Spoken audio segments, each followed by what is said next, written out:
صحیح قرآن خوانی کی 3 شرائط۔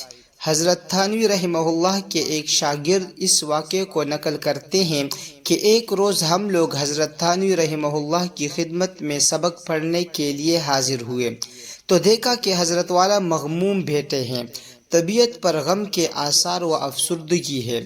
ہم نے پوچھا، حضرت کیا بات ہے؟ آپ قدرے غمزدہ کیوں ہیں؟ حضرت نے فرمایا، گھر سے خط آیا ہے، میری بڑی ہمشیرہ کا انتقال ہوا ہے، اس وجہ سے طبیعت غمگین ہے۔ شاگردوں نے حضرت والا سے عرض کیا، آج ہم سبق نہیں پڑھیں گے۔ حضرت نے فرمایا کہ میں سبق پڑھانے کے لیے ہی آیا ہوں۔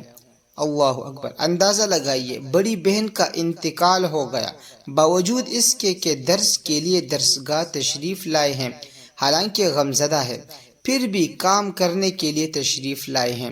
جب شاگردوں نے سبق نہ پڑھنے پر زیادہ اصرار کیا تو آپ نے بھی سبق پڑھنے پر مجبور نہیں فرمایا۔ اس کے بعد ان طلباء نے عرض کیا کہ آج ہم اس گھنٹے میں قرآن کی تلاوت کر کے مرحومہ کو ایصال ثواب کرنا چاہتے ہیں۔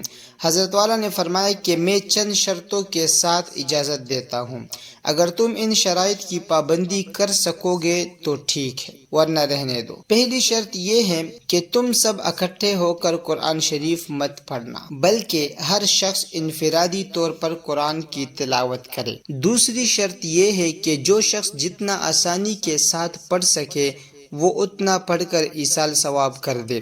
اگر ایک پارہ پڑھنا ممکن ہو تو ایک پارہ پڑھ لے، آدھا پارہ پڑھ سکتا ہو تو آدھا پڑھ لے، ایک پاؤ پڑھ سکتا ہو تو ایک پاؤ پڑھ لے، ورنہ کم از کم 3 مرتبہ سورہ اخلاص ہی پڑھ لے۔ قرآن ختم کرنا کوئی ضروری نہیں۔ تیسری شرط یہ ہے کہ جب تم پڑھ کر ایصال ثواب کر لو تو کوئی طالب علم مجھے آ کر یہ نہ بتائے کہ حضرت میں نے آپ کی ہمشیرہ کے لیے اتنا قرآن پڑھا ہے۔ مجھے بتانے کی ضرورت نہیں، اس لیے کہ تم مجھے بتانے کی نیت سے پڑھو گے تو خلوص کہاں رہے، بلکہ اس صورت میں تم اپنے آپ پر جبر کر کے زیادہ پارے پڑھو گے۔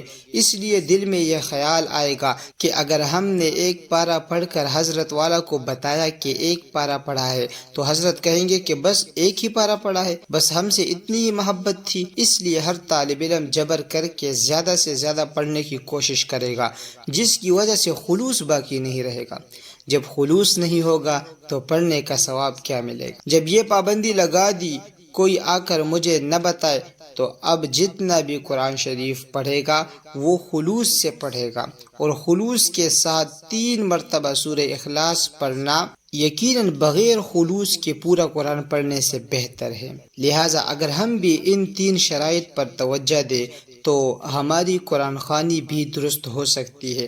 ہماری مروجہ قرآن خوانی میں کئی قباحتیں موجود ہیں، جس کی وجہ سے نہ اس میں سنت کا نور ہے نہ روح۔ بعض مرتبہ ثواب کی بجائے گناہ کا اندیشہ ہوتا ہے۔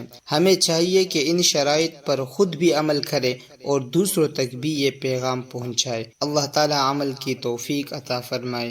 وما علینا الا البلاغ المبین۔